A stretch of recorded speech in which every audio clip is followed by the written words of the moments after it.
I climbed the narrow stairs to the upper level of the train, my backpack strapped over my shoulders, a bag of sandwiches clutched in my hand, and my husband a few steps behind me. The car was empty as I settled into a forward-facing seat, feeling smug. Everything was going exactly as planned. A man climbed into the train car right behind us. He was tall, almost gaunt, all angles, and with what Eric would later describe as an epic French nose. He, too, was carrying a backpack. Eyeing our practical shoes and bulging packs, the man rattled off a string of syllables that sounded like a question. My stomach tightened, and I responded with the sentence I'd practiced all morning. Je ne parle pas français? I do not speak French. After months of sporadic online lessons, the only other sentence I felt confident with was "Le pomme est rouge." The apple is red. If I thought carefully about the way to add a direct object, I could say, "The cat eats the apple." Not once in the 6 weeks we spent in France did anyone ask me about apples. Eric, though naturally better than me at linguistics, hadn't bothered with any language lessons.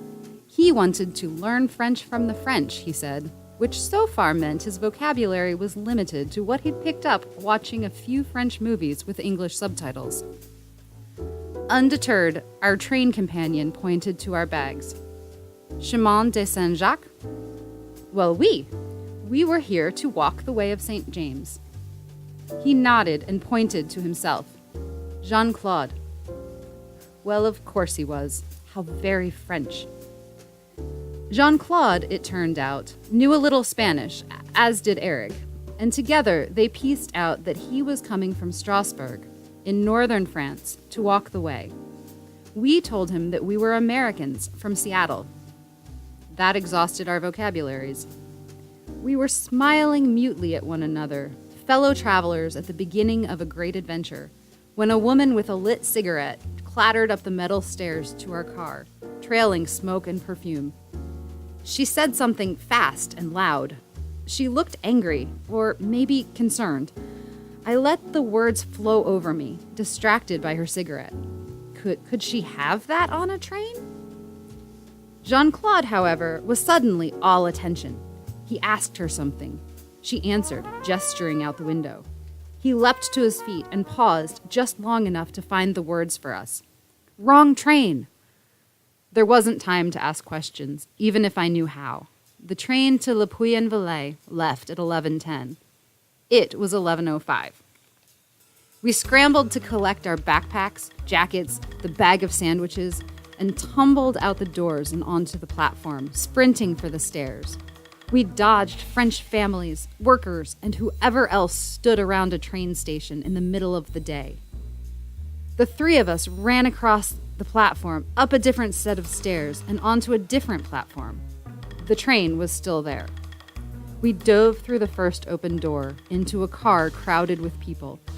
I saw backpacks, walking sticks, and solemn faces. The doors slid closed while we were still standing, panting, and the train started moving before we could sit down. That train we first boarded went the opposite direction that day, to the industrial city of Grenoble. 12 weeks later, when Eric and I were resting 1,000 miles away on the Atlantic coast, a man in Grenoble would behead his former boss, throw explosive gas canisters at a chemical factory, and raise an Islamic flag. France, already on edge after the Charlie Hebdo attacks, would raise the terror threat level to high. But on that Tuesday, Eric and I were going back in time, not forward. We were bound for a 1,000-year-old story full of Knights Templar and saints performing miracles. As the train cleared the station, we collapsed into the last seats available, near the bathroom and facing backwards. But at least we were going to the right place.